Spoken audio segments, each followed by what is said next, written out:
Hi, good morning, everyone. Just a correction, we're not here to cause disorder, not disruptive disorders. We're Disruptive Doctors. I'm Dr. Selina. I'm the founder and CEO of Disruptive Doctors. Firstly, actually, I want to thank Dr. Jerry and Hospital Sudan for inviting us here today to share a little bit about my story and what you guys can do beyond, above and beyond. Just a show of hands, are you guys households here? Every single one of you? Okay. How many of you here heard of Disruptive Doctors? Many footprints? Okay. All right. So I would presume none of you are obviously members of part of our community. So I hope at the end of this talk that I'm going to give, those of you who feel that you found a kindred spirit, those of you who found a community that you vibe with, I hope you join and become part of our community. So just a brief introduction since nobody has heard of us. Okay, so Disruptive Doctors, actually we started off as medical print. What started was a platform to help doctors find other careers within healthcare. It was to help doctors like myself, doctors that we co-founded, to find another purpose. But every 20 years or so, a great innovation, a great invention will shape up the world, right? The last this happened was with the likes of Google, Amazon, Facebook. Up to then, we've not seen anything as massive. Up until recently, this end of last year, but mostly in 2023, it was a landmark year of technological advancement. Can you guys guess what it is? Yes, correct. Generative AI. Has anyone here heard of generative AI? ChatGPT. Are you guys users of it? Right. So, ChatGPT has came and it has shook the world. It has a ripple effect over all the industries, and healthcare is not exempted from it. Do you know that ChatGPT has passed the USMLE? USMLE, the board exam for medical doctors. So where does that leave us humans, right? So as the world changes and shifts, we decided that we need to shift along with it instead of fighting it. That's why we decided to open up the scope, not just looking at doctors and careers. That's just too small. We dropped the brand and we called ourselves Disruptive Doctors. Not because we're here to cause disruptive disorders, but really about pioneering change. The Disruptive Doctors is actually a platform that builds up, cultivates agility, innovativeness, and tech savviness in doctors across the globe so that they are better able to adapt to the evolving landscape of healthcare and hopefully disrupt it. So agility means you're able to take all the skills you gain with you, transition across every single sector in healthcare. Innovativeness is not about inventing something brand new, but really just working on what is already there, questioning status quo, things that don't work, question it, make it better. And tech savviness, I think a lot of doctors we shy away from tech because it's scary. I mean, it's scary for me at the beginning as well. But tech is definitely the way to go. So this is who we are. You can scan the QR code and check out our website. So I thought maybe a short disclaimer because I'm talking about careers outside medicine. I have utmost respect for all our colleagues who are still in clinical, those that manage to continue their path to become specialists, become consultant. I have utmost respect for them because it's a journey that I cannot continue. So just a disclaimer, okay? Because I don't want to get my friend in trouble here. So I'm not here to tell you to leave medicine. I'm not here to tell you to quit housemanship. So I want to tell you that a lot of us here, myself included, at one point of time, I felt that there's not much opportunity for doctors out there other than the four walls of the hospital, the four walls of the clinic. Why? Because all of us here are trained in sick care, not healthcare. If you step out of sick care and you look at healthcare, there's an abundance of opportunity out there. So today, I'm asked to give you a talk. It's called, I think, Career Pathways, the road less traveled. But I'm not going to sit here and give you a lecture on all the list of careers that you can get into, because I think those are things you can actually read and find off our blogs on our website. There's so many articles on all the different careers about lessons I learned leaving medicine. Okay, so before I get into that, I think maybe just a little bit about me. I wanted to be a doctor for as long as I can remember. That was my only dream, was to be a doctor, because here were my heroes, right? I know Josh Trolley is such a heartthrob, and I wanted to meet more people like him, right? So a lot of what I thought healthcare was shaped by these guys, Hollywood. I thought Hollywood was the whole of healthcare. So I went to Indonesia. Medical school was just so fun for me, right? I got to see all the classic cases that you only find in textbooks. I've seen rabies, both kinds, furious down rabies. I've seen filariasis. All these are pictures I took by myself. The last one here on the left, there's actually a 6-year-old boy. He's like the height of my knees. Primary dwarfism. My whole career, 13 years or so, this is the first time I ever seen one. So how I caught this case was quite interesting. I was in cardio clinic. Clinic just ended. It was lunchtime. I was just about to step out of the clinic room, and then something dashed across. 2 things came to mind. I was like, is there a monkey in the clinic? And the second question was, is the monkey wearing clothes?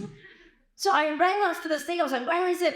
And I was really shocked. I was like, wow, this guy is just 2 feet tall and he's 6 years old.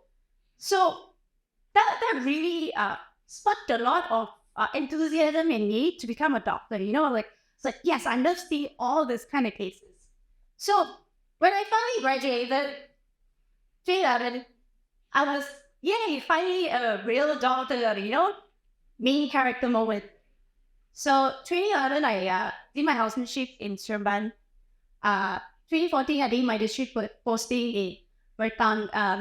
At that time, it was not even on Google Maps, but thank God it is now.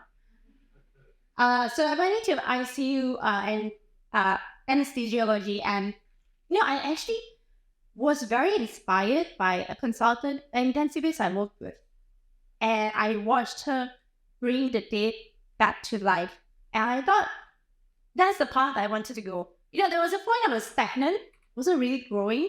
I felt like I was second-class citizen because I was not in a master's program, right? But when I switched to a different hospital and I met this intensivist, I was so inspired again because she showed me what true medicine was, the art of medicine. It was amazing, right? So I thought I was going to go down that path to become an intensivist. But in 2016, I had a slip disc. And when I had a slip disc, I asked my department at time for IDT. I just needed some rest because there's no way I can run and do CTR, carry lifting patients in ICU and all of that. So instead of really granting me that light duty I asked, this was what he said to me. He said, I didn't have a future here, and I should leave. I just thought, wow, I'm quite a senior adult. I've been in the system for 8 years. You could easily ask me to leave. I was very disappointed with the medical fraternity because I gave my life, this sweat and tears into this, only to have it turn its back on me. So what did I do? I left. Now, there's clearly something very wrong with the story, obviously. 2 things wrong. One, obviously, there's no real support in KKM to give injured doctors space to recover. Secondly, I was playing the victim. So my lesson number 1 here for all of you is, don't play the victim. Why I played the victim? Because it was much easier. It's much easier for me to blame someone else for my circumstances, right? I couldn't be as intensive as because my HOD didn't support me. But the truth was, there was a lot of things I could have done.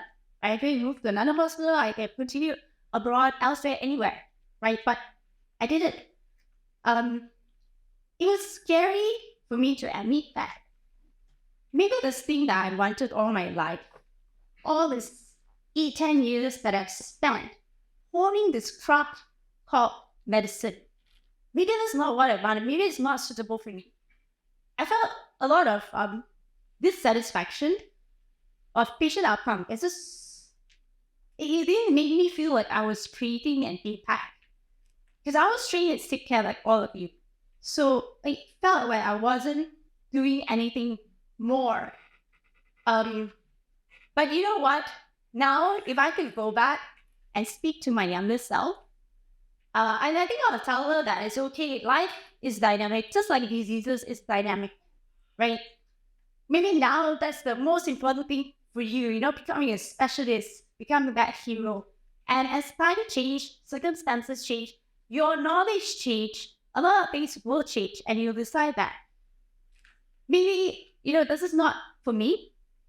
There's something bigger out of it, and it's okay, right? So when I left clinical medicine, I went to the Institute of Medical Research. There, I tell you, I knew what I was doing. Everyone was telling me that research is not for everyone. There are days I go to work, and the only person I talked to was the top one lady across the street. It's my only conversation, because every day I come into the office, what I see is people on their headphones, a huge sign that says, please keep quiet. And if you talk too loud in the office, someone will text you, please keep quiet. We'll try to work here. So it just killed me, like really it took me being in the wrong place. I became NS initially because I thought I don't like talking to people. So just put them to sleep, right? They talk. But then I realized that, not talking actually kills me inside every single day. So when I was there, there was a research program where we had to go to the hospital and recruit patients to join the studies. And I always volunteered because I didn't need to get out of there. I needed to talk to somebody, right? So when I followed this research assistant to the hospital, we tried to convince these patients to join the research, and their success rate is only 20%. But every time I go there and I talk to the patient and I try to get them into the research study, my success rate was 100%. So that's when I realized that's my strength, that I was good at talking, convincing, like how I'm convincing you, all of you, to join Disruptive Doctors to meet. Right? So lesson number 2 is know thyself. You need to know what your strengths and weaknesses are. So while I was there, I actually had no idea what I was doing. Day in, day out, I drive through traffic. It gives me a lot of anxiety because I struggle with punching in at 9 o'clock sharp, right? So even if you're 2 minutes late, right, in all this institute, they will make you write an explanation letter. So there'll be an admin lady, almost every day, she'll come to my table. Dr. Selina, you're 2 minutes late again, huh? Please write explanation letter every morning, right? So that gives me a lot of anxiety. I realized that that's not something I can do. So I thought I hated this, and he quit. And I told my friend, I'm going to quit. And he told me this. He asked me, what are you going to do? I said, I don't know. Anything but here. So I had that mindset of anything but here. I hate this. I just want to get out. And he said this to me. If you're quitting because you are coming with this mindset of anything but here, you're always going to be running. You run away from this, you're going to be always running. And obviously, it was very easy to convince me not to quit. So I stayed on. But while I was there, I actually met my co-founder, Dr. Vivek. We started this little platform. Was this to help doctors like me, like you, find other careers? And it gave me a lot of joy. I started to feel inspired again. Like when I was in medical school, I was very inspired. I was happy. I was excited doing it. And then this time, I decided after we ran it for a year, I thought, okay, this is it. I'm quitting because I want to build this up. So my friend again tried to dissuade me. He was saying, are you sure you're quitting? This is in the peak of the pandemic. Everyone is losing their house, their jobs, no income, and you're giving up security. You're giving up your paycheck to build this thing, and you don't even know what it is or how big it'll grow. But I thought, no, I feel that excitement of building all of this. So, and that was my why. My why was I enjoy helping someone else. It doesn't have to be in the constraints of hospital. Let your imagination go wild. You will see that there's a lot of ways you can help someone. So I decided, okay, I'm going to quit. And I laughed. So now this is a quote I came across a long, long time ago. Abraham Lincoln said, give me 6 hours to chop down a tree, and I'll use 4 of it to sharpen my axe. Anyone here can tell me what you mean? Nobody? Okay, so we're all in the same boat. I had no idea what this quote means. I was just, okay, it must be something big because he said it. So let me give you an example so that you can understand what it really means to sharpen your axe. Okay, I want you to just bear me for a while. Just imagine this. God forbid this ever happens to any of you. But if you had a family member got into an accident, had a traumatic brain injury, huge EDH, needs an operation, needs a cardiac done. If a houseman, they own a wife comes to you and say, I can do this surgery for you because I am a medical graduate. I have a degree, a medical degree. Would you say okay? No. I can see, no, not sure. If a LO, first year contract, says, I can do the surgery because I completed housemanship, are you going to say okay? A registrar in surgical? Maybe. A neurosurgeon? Yes? Okay, why? Why? Experience, correct. His skills, his experience, well knowledge. His axe is bloody sharp, right? So that's what it means to sharpen your axe. All that skill, build up all that skill, all that knowledge, all that wealth of knowledge. You see, your medical degree, your ABC, is not a be-all, end-all. If you think you can do a lot of these with your medical, okay, let me rephrase that. Your medical degree is just an axe. It's blunt as hell. It's not going to chop anything down. Okay, so what you need to do is to gain all that skill, that knowledge. It doesn't matter whether you're deciding to do clinical medicine or you're choosing to lead medicine, but you should you should spend all that time sharpening your axe.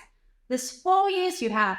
2 years housemanship, 2 years of compulsory service, right? Is it still 2 years? 3 years compulsory service? 2. Okay, so that's 4 years.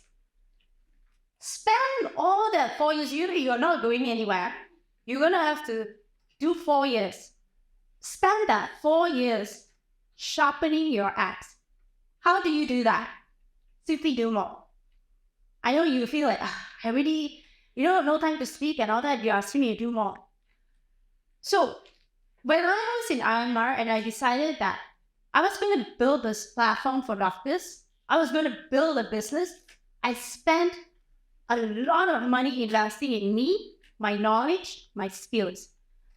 I spent tens and thousands of dollars on books, courses, workshops, networking, everything to just build up my skill. What business was I going to start? I don't know. I just knew it was something to do with this. But what was it, right? I didn't know. But I was just sharpening the axe, waiting for the right time to chop a tree down.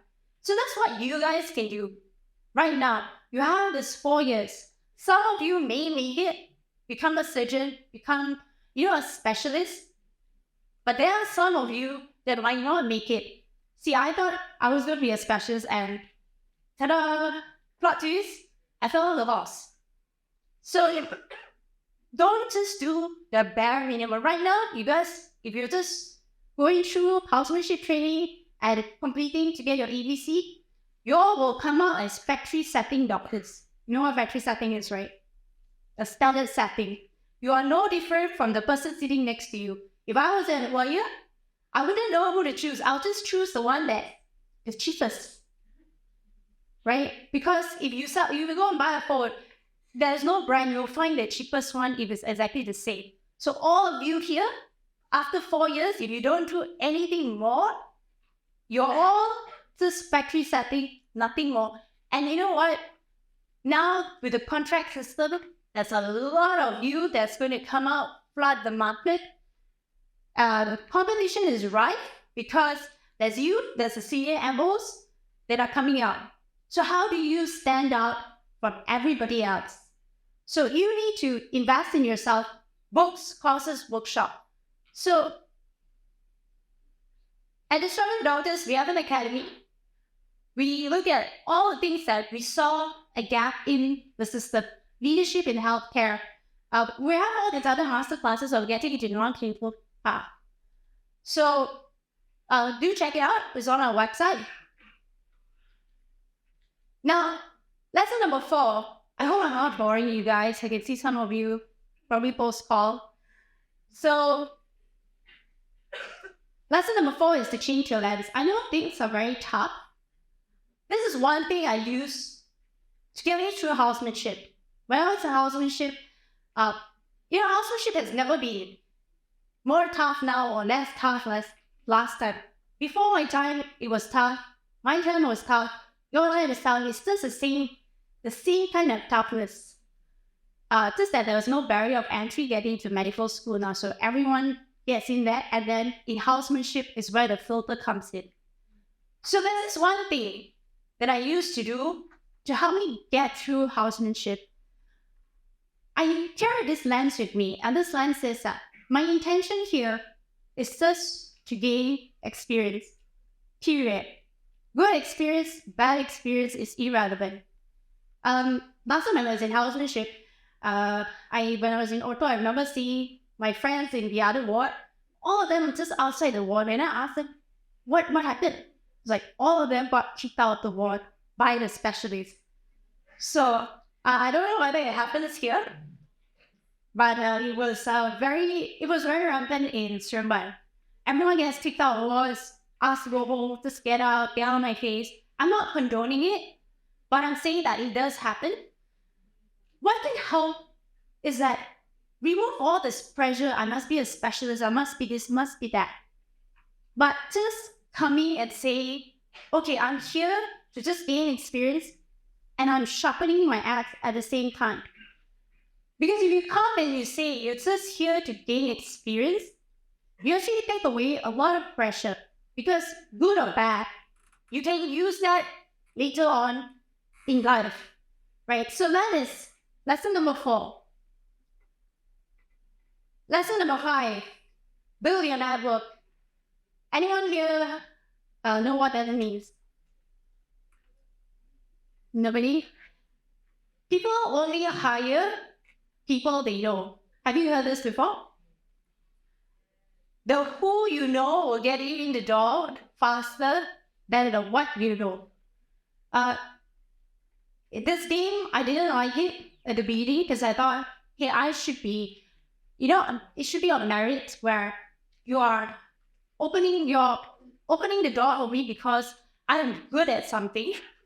But the fact of the matter is, this is the game. Don't hate the player, hate the game, but you should know the rules of the game. The rule of the game is that people will hire only people they know. So what happened? We have a lot of doctors that we've helped along the way. They always say that I cannot get a job, I cannot get an interview. And when we started organizing all these get-togethers with the doctors and people in the industry, we get this feedback that, hey, I managed to get an interview, I managed to get a job. You know why? They connected with all these key industry players during this event. Because of that, they manage to land themselves interviews and jobs. So this is very important. I know right now you're thinking, I just want to get through housemanship, get through entrepreneurship, maybe become a specialist, so I don't care about anything else. But let me also remind you, contract system, I'm not sure what the criteria is for you guys to get permanent position.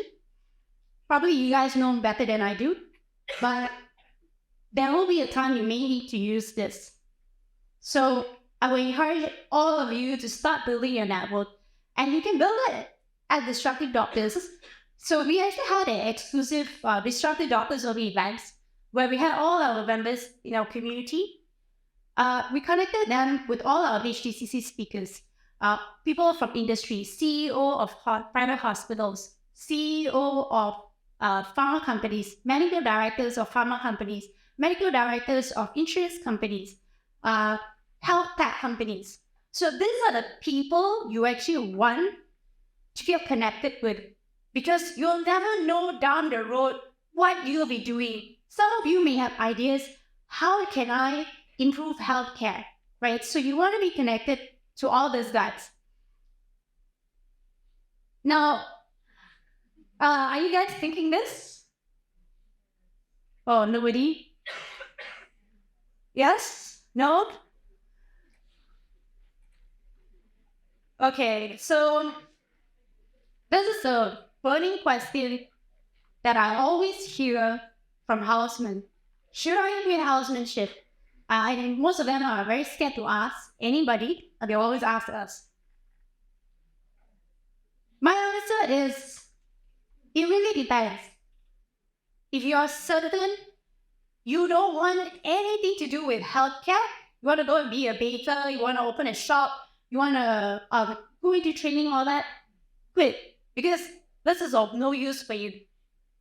But if you want a career in healthcare, healthcare is huge here, pharma, insurance, all of this, you should complete your housemanship. Simply because, one, I will trust you to give me solution because you've gone through the system. So you know what works in the system and what doesn't. What is broken in the system and how to know the solutions for it. So what I encourage all of you to do is sharpen your axe, build your network. So for those of you who are interested, really interested in building your network, sharpening your axe, I invite you to take out your phone, scan this QR code. We're keeping this legacy program only for today, after which it's no longer available. This is for the highest tier premium membership. So again, I would say, please remember this. I know some of you, maybe all of you wanted to be a specialist, but not all of you can get on that, continue that path. And so in this 4 years, you should make the most out of it. Sharpen your axe, build your network, and you can connect with me on LinkedIn as well. You can connect with me on LinkedIn, follow our social media handle, and thank you. Again, I'm Selina, Disruptive Doctors.